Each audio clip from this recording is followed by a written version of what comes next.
안녕하세요, 안재욱입니다. 우리는 앞의 강의들을 통해서 경제를 안정시키려는 통화정책과 재정정책이 오히려 경제를 더욱 불안하게 만든다는 경향이 있음을 알았습니다. 그렇다고 정부가 아무런 조치를 취하지 않고 내버려 두라는 것이 아닙니다.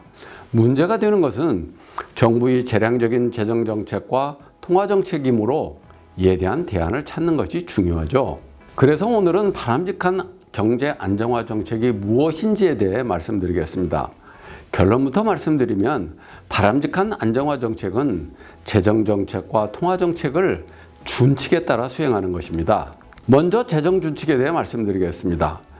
재정준칙은 제도나 법을 통해 재정 운영에 특별한 제한 또는 제재를 가하는 것을 말합니다. 구체적으로 재정지출의 확대와 재정적자의 증대를 막기 위해 재정적자의 GDP 비율, 국가채무의 GDP 비율, 재정지출에 대한 한도를 설정하는 것이죠. 그리고 기본적으로 균형 예산이 실현되도록 지출 수준을 결정하는 것입니다. 이러한 재정준칙 하에서 정부 지출을 하면 정부 지출에 따른 시장 조정 과정의 왜곡을 최소화할 수 있습니다. 다음은 통화정책의 준칙에 관해 살펴보죠. 중앙은행이 재량적으로 통화량을 늘렸다 줄였다는 통화정책의 가장 큰 문제점은 가격 시스템을 왜곡시켜 시장 조정을 왜곡시킨다는 것입니다. 우리는 이 강의를 통해서 가격에 기초한 개인들의 경제적 계산으로 시장 조정 과정이 이루어지고 외부 힘에 의해 가격이 왜곡되면 시장 조정 과정 또한 왜곡되어 경제가 불안정해진다는 것을 배웠습니다. 잘 알다시피 국민 경제 전체를 다루는 거시경제는 수많은 개인들의 개별 행동들이 상호작용으로 인해 나타나는 경제 전체 현상입니다. 따라서 거시경제 문제의 근원 역시 가격 시스템에 있음을 유추할 수 있습니다. 그런데 지난번에도 말씀드린 대로 이 가격 시스템과 거시경제를 이어주는 가교가 화폐입니다. 왜냐하면 모든 가격은 화폐로 표기되므로 사람들이 경제적 계산을 하는 가격은 모두 화폐 가격이기 때문입니다. 사실 화폐는 모든 재화의 거래에서 공통분모의 역할을 하죠.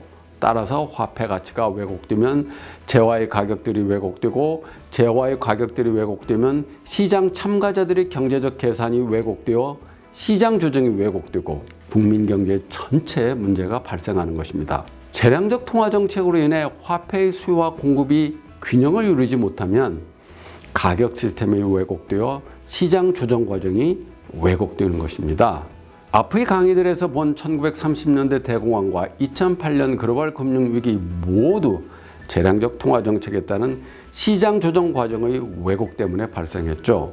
따라서 재량적 통화정책은 경제를 안정시키는 데 효과가 없습니다. 그뿐만 아니라 통화 팽창으로 붐버스트의 과정이 한번 발생하면 그로부터 오는 고통이 매우 크고 그것을 수습하는 일은 보통 어려운 것이 아닙니다.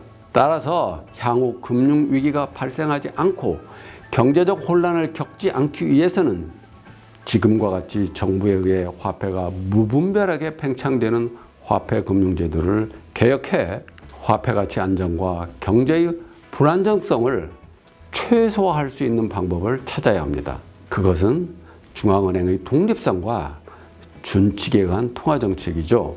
중앙은행이 과다하게 화폐를 발행하게 되는 이유는 대부분 정치적 압력 때문입니다. 그래서 중앙은행이 정부와 정치적 압력을 받지 않도록 하는 것이 중요합니다. 다시 말하면 중앙은행의 독립성을 보장하도록 하는 것이죠. 실제로 중앙은행의 독립성이 강한 국가일수록 화폐 가치가 안정된다는 것이 연구 결과입니다. 그러나 중앙은행의 독립성은 화폐 가치 안정의 필요 조건은 될 수 있지만 충분 조건은 되지 못합니다.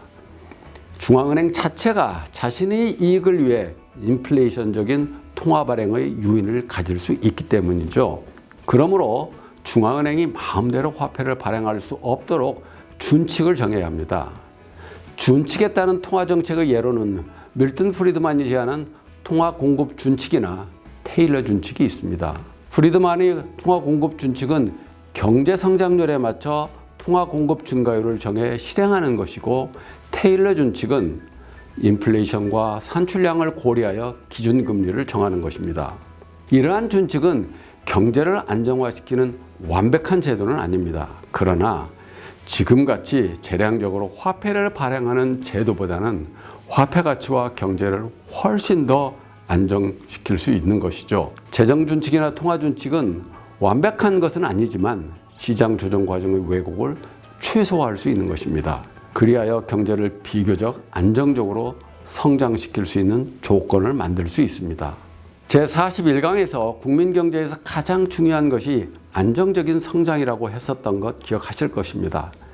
지금까지 말씀드린 것은 경제의 안정화에 관한 것이었습니다. 다음 시간에는 경제의 성장에 관해 말씀드리겠습니다.